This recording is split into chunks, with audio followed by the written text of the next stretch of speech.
नमस्कार दोस्तों, are A factor क्या होता है, क्यों करते हैं, किसका करते हैं, कब करते हैं और आर ए फैक्टर की रिपोर्ट को समझे कैसे, आज के वीडियो में हम यही बात करने वाले हैं। नमस्कार, मैं हूं doctor Devendra Bairwa, consultant rheumatologist. Autoimmune diseases, arthritis, ये सभी बीमारियां मैं ट्रीट करता होता हूं। आज हम बात करने वाले हैं आर ए फैक्टर के बारे में। तो समझते हैं पहले कि आर ए फैक्टर होता क्या है।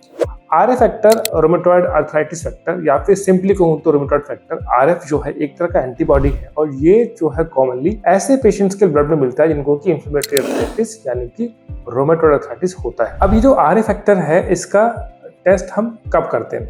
ऐसा कोई पेशेंट जो हमारे पास में इन्फ्लेमेटरी पॉलीआर्थराइटिस यानी कि ऐसा गठिया लेके आता है कि सुबह उठने के बाद में जो है हाथ के छोटे जोड़ जो है उनमें दर्द है, सूजन है, अकड़न रहती है, शोल्डर्स इन्वॉल्व है, एल्बोज इन्वॉल्व है, ये वो पेशेंट है जिनके अंदर की मोस्ट लाइकली रोमेटॉइड आर्थराइटिस होगा। तो जब भी हम क्लिनिकली सस्पेक्ट करते हैं डिजीज को तब हम पेशेंट का आर ए फैक्टर टेस्ट कराते होते हैं। अब टेस्ट करते हैं क्यों? वैसे तो डॉक्टर जो है पेशेंट को देख करके एग्जामिन करके पता लगा लेता है कि पेशेंट को मोस्ट लाइकली आर ए की बीमारी है, but R A factor test करने से दो काम हो जाते हैं। पहला तो ये कि आर ए फैक्टर पॉजिटिव आ जाने से आपका रोमेटॉइड आर्थराइटिस की बीमारी का डायग्नोसिस पुख्ता यानी कि पक्का हो जाता है। और दूसरा ये है कि आर ए फैक्टर अगर किसी पेशेंट का बहुत ज़्यादा मात्रा में एलिवेटेड है तो ये वो पेशेंट है जिनके अंदर शायद ट्रीटमेंट थोड़ा डिफिकल्ट होगा या फिर आगे जाके गठिया थोड़ा ठीक से बिहेव करेगा नहीं। अब ये करते कैसे हैं? जब आप जाते हैं डॉक्टर के पास दिखाने के लिए और डॉक्टर को लगता है कि आपको आर ए की बीमारी हो सकती है, उन केसेस के अंदर डॉक्टर आपको टेस्ट करने के लिए बोलते हैं। आप जाते हैं लैब में, भूखे पेट या खाना खाने के बाद भी ये सैंपल दे सकते हैं। आपका 2 से 3 ml सैंपल जो है प्लेन वायल यानी येलो टॉप वायल के अंदर वो ले लेते हैं।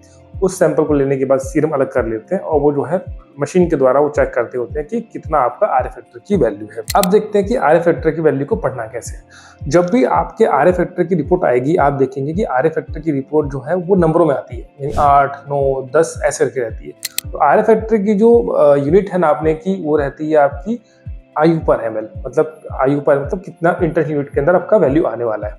अब हर लैब की अपनी कट ऑफ रहती है, कभी 10 रहती है, 12 रहती है, 15 रहती है। तो आपकी जो रिपोर्ट है उसको आप 3 तरीके से दे सकते हैं।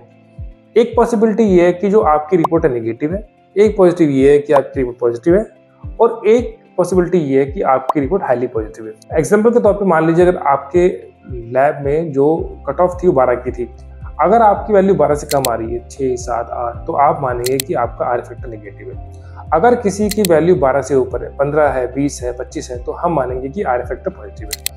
और अगर किसी की वैल्यू जो है आर ए फैक्टर की जो नॉर्मल रेंज है उससे 3 गुना से अधिक आती है, फॉर एग्जांपल मान लीजिए किसी की वैल्यू 50 आ रही है, 60 आ रही है, तो हम कह सकते हैं कि हाईली पॉजिटिव है। तो जनरली जो हाईली पॉजिटिव वैल्यू होती है वो रोमेटॉइड आर्थराइटिस से मिलती है, माइल्ड पॉजिटिविटी कॉमनली मिल जाती है। आर ए फैक्टर बहुत ज़्यादा सेंसिटिव नहीं, बहुत ज़्यादा स्पेसिफिक नहीं। कहने का मतलब ये है कि हो सकता है कि गठिया हो आपको और आपका आर ए फैक्टर निगेटिव आ रहा हो, और हो सकता है कि आपका आर ए फैक्टर पॉजिटिव हो और गठिया ना हो। आर ए फैक्टर पॉजिटिव होने के बहुत सारे कारण होते हैं। रोमेटॉइड आर्थराइटिस के अलावा कोई भी क्रोनिक इन्फेक्शन जो होगा, जैसे मान लीजिए टीबी है किसी को, सिफिलिस है किसी को, या किसी को लेप्रोसी है, या क्रोनिक ब्रोंकाइटिस है, या फिर और डिजीज जैसे शॉगरेन सिंड्रोम है, ल्यूपस की बीमारी है, वेस्कुलाइटिस है, इन सब के अंदर भी आर ए फैक्टर मिल जाता है। इसके अलावा 1% नॉर्मल हेल्दी कंट्रोल्स के अंदर और 5% तक ओल्ड एज जो लोग होते हैं 60 साल के ऊपर के, उनके अंदर भी आर ए फैक्टर पॉजिटिव मिल सकता है। इसलिए आर ए फैक्टर पॉजिटिव आने के बाद चिंता ना करें, अपने डॉक्टर से मिल लें। अब एक और लास्ट क्वेश्चन बनता है कि अगर मान लीजिए किसी का आर ए फैक्टर पॉजिटिव आ गया, हाईली पॉजिटिव है, तो अक्सर पेशेंट ये पूछते हैं कि जी मेरा तो आर ए फैक्टर जो है वो कंट्रोल नहीं हो रहा, 300 था, 300 का 300 ही है, वो नीचे नहीं आ रहा दवा खाने के बावजूद। डॉक्टर्स जब आपको ट्रीटमेंट देते हैं वो आपके आर ए फैक्टर को कभी चेंज नहीं करते। क्यों? क्योंकि आर ए फैक्टर जो है उनका लेवल जो है बीमारी के अंदर फ्लक्चुएट करता रहता है। ऐसा हो सकता है कि आपका गठिया ठीक होता आ रहा हो पर आपके आर ए फैक्टर की वैल्यू ऊपर नीचे हो रही है। हम पेशेंट के number of tender joints, number of Solan joints, patient को दर्द कितना है और पेशेंट अपने काम कर पा रहा है कि नहीं कर पा रहा, इस चीज को महत्व देते होते हैं compare to R A factor की वैल्यू।